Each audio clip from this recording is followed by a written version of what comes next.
Hey everyone, I'm Milky Mommy and welcome back to my beginner JSR speedrun tutorial. This is part 2 of my tutorials. In the first part, we went over all the technical setup we need to speedrun Jet Set Radio.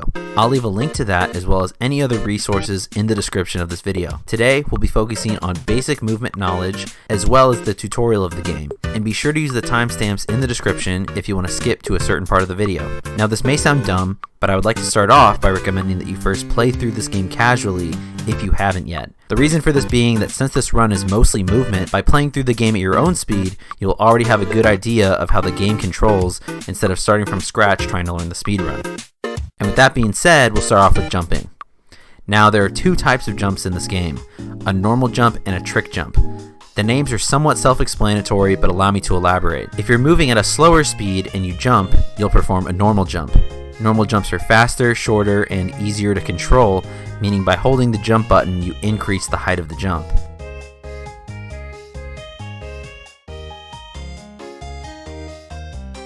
If you are moving above a certain speed, you'll perform a trick jump. Not only will you perform a trick while in the air, but you'll maintain your speed, jump a greater distance, but have less control over yourself midair, meaning that once you trick jump, you're kind of along for the ride. Throughout this run, we'll be utilizing both of these jumps depending on the situation, but as you practice, you'll really get a feel for the speed required for each jump. Speaking of speed, let's talk about the fastest way to move in JSR. If you were to just go straight with nothing blocking your way, the fastest way to move is a short boost followed by a jump. You can set this up visually by looking for 1 or 2 blue sparks and then immediately jumping. You'll also get a feel for this the more you run the game. Unfortunately, rarely in this run do we travel in a straight line with nothing in our way. What that means is usually boosting and jumping vary depending on the situation. However, when we do get the chance, this is how we'll be moving. Finally, turning your character is very important to setting up certain jumps or just taking tighter corners. Now it's important to realize that the feeling or sensitivity of turning is going to be fairly different between different controllers, so keep that in mind while practicing. Now your left analog stick controls your character, while the right analog stick controls the camera. This means that the left stick is better for big direction changes, whereas the right stick has more room for precise direction changes. You can also turn much faster utilizing both sticks. These movements are integral to the run, but can help with certain jumps or if you're having general trouble. Now before we go on to the tutorial, I'd like to say that while it is important to know these movement basics, the majority of this run doesn't require perfect boosting or a certain number of jumps within one level. So there's no need to stress about every move you make, because just by playing the game, your movement will get faster and faster. If it is important to boost a certain number of times or get one kind of jump, I'll specify that and let you know. Otherwise, at the beginner level, it's much more important to focus on consistency and learning routes. Now that that's out of the way, we'll start our timer the frame we select yes and go on to the tutorial. Now, any cutscene in this game we can skip by mashing the start button.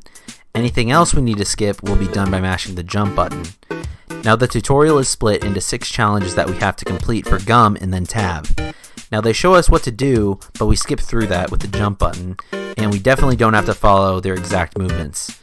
First, I'm going to let this play out, and then I'll go back and explain all the movement.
So first we head straight for this rail and then jump onto this green car.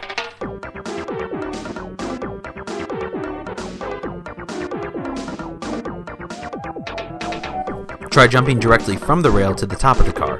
It's not a big deal if you miss, just jump back on. Next, we need to grind this rail for a certain amount of time, so we'll hop on and grind to this second flag. If you want to test your speed control, see if you can get a normal jump without slowing yourself down. Next, we'll collect these 2 cans to spray these cars, and then grind this rail and spray these cars. If you want, you can try to cut this corner, and also if you land between the truck and the rail, you'll complete the challenge as soon as you land. But it's also okay just to grind the rail. Just know that it's faster to grind to the end of the rail and fall off, as opposed to trying to jump off at the end. And that's Gum Unlocked. Now let's take a look at Tab.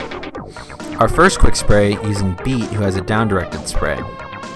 And while we're here, I might as well note that blue cans give you 5 cans, and yellow cans give you 1 can. Different characters can hold different amounts of cans, and any given spray will either cost 1, 3, or 7 cans. Now on to our first speed strat, which is known as Beige Car. All of these cars are actually moving at different speeds, and there's a certain car, this Beige Car, that's moving much faster than all the others. That can also mean that it'll be hard to catch. Just focus on cutting this corner and jumping and boosting in order to catch Beige Car. But if you end up missing Beige Car, the backup is really easy. Just stay in that lane until the black car comes and picks you up. On the way down, I recommend using your right stick to control direction, as it is a little bit easier than the left stick, and then you can either go above or below this awning. I personally like to go above it.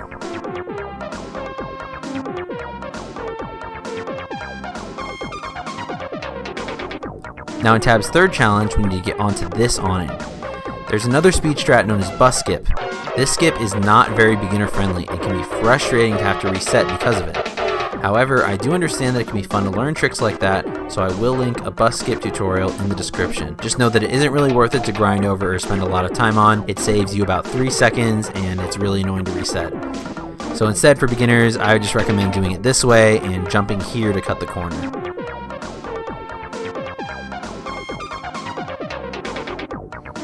And that's the tutorial done. Again, if you have any questions or specifications, feel free to ask me or ask the Discord.